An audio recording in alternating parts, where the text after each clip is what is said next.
ঈদের দিন থেকে কুয়াকাটার বিভিন্ন পর্যটন কেন্দ্র মুখর হয়ে উঠেছে দর্শনার্থীদের পদচারণায়। পর্যটন ব্যবসায়ীরা আশা করছেন এবার ঈদের ছুটিতে কয়েক লাখ পর্যটকের সমাগম হবে। তবে সৈকত এবং পর্যটন কেন্দ্রগুলোর উন্নয়ন না হওয়ায় হতাশ পর্যটকরা। ট্যুরিস্ট পুলিশ কর্মকর্তারা বলছেন, পর্যটকদের নিরাপত্তায় সৈকতে এবং সড়কে কয়েক স্তরে নিরাপত্তা ব্যবস্থা নেওয়া হয়েছে। মিলন কর্মকার রাজুর তথ্য এবং ছবিতে বিস্তারিত।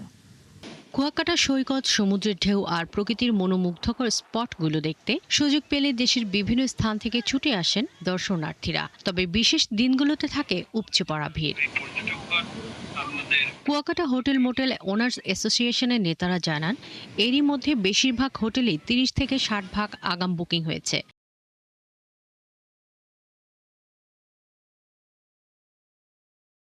ঈদুল আজহা উপলক্ষে উপচে পড়া ভিড় হওয়ার সম্ভাবনা আছে। যদি ওয়েদার ভালো থাকে তাহলে উপচে পড়া ভিড় হতে পারে পর্যটকদের। আমাদের কুয়াকাটার হোটেল মোটেলগুলি তাদের পর্যটন সেবা দেওয়ার জন্য প্রস্তুতি সম্পন্ন আছে। তবে সৈকতের পরিবেশ দেখে হতাশ পর্যটকরা। তারা বলছেন, সবকিছু আগের মতোই অগোছালো। ময়লা আবর্জনা তো আছেই, তার উপর অনিয়ন্ত্রিত খাবারের দাম, হোটেল ভাড়াও বেশি। এগুলো নিয়ন্ত্রণে প্রশাসন কোনো পদক্ষেপই গ্রহণ করছে না বলে অভিযোগ তাদের।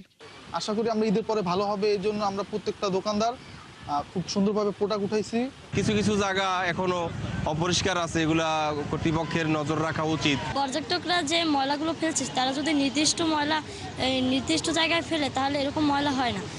অনেক রকমের খাবার, তারপর ঢেউ। ট্যুরিস্ট পুলিশ কর্মকর্তা জানান, পর্যটকদের নিরাপত্তায় পুরো কুয়াকাটা জুড়ে কয়েক স্তরে নিরাপত্তা ব্যবস্থা নেওয়া হয়েছে। পাশাপাশি সকাল থেকে রাত পর্যন্ত সৈকতে থাকবে ফায়ার সার্ভিসের নজরদারি। সমুদ্র সৈকতে তারা নির্বিঘ্নে যাতে ঘোরাফেরা করতে পারে, এই সকল কার্যক্রম তারা যাতে নির্বিঘ্নে করতে পারে এবং কোনো ধরনের অঘটন যাদের না ঘটে সেজন্য আমরা জেলা পুলিশ, এখানে স্থানীয় থানা পুলিশ, জেলা পুলিশের পক্ষ থেকে ট্রাফিকেরা রাস্তায় তাদের আগমনের জন্য কাজ করবে। এখানে নৌ পুলিশের কার্যক্রম আছে, তাছাড়া ফায়ার সার্ভিস ও সিভিল ডিফেন্সের লোকেরাও এখানে কাজ করবে। পর্যটন সংশ্লিষ্ট ব্যবসায়ীরা বলছেন, তাপদাহে মাস জুড়ে ব্যবসায় মন্দাভাব থাকলেও ঈদের ছুটিতে পর্যটকদের সমাগমে ক্ষতি পুষিয়ে নেয়ার আশা করছেন তারা।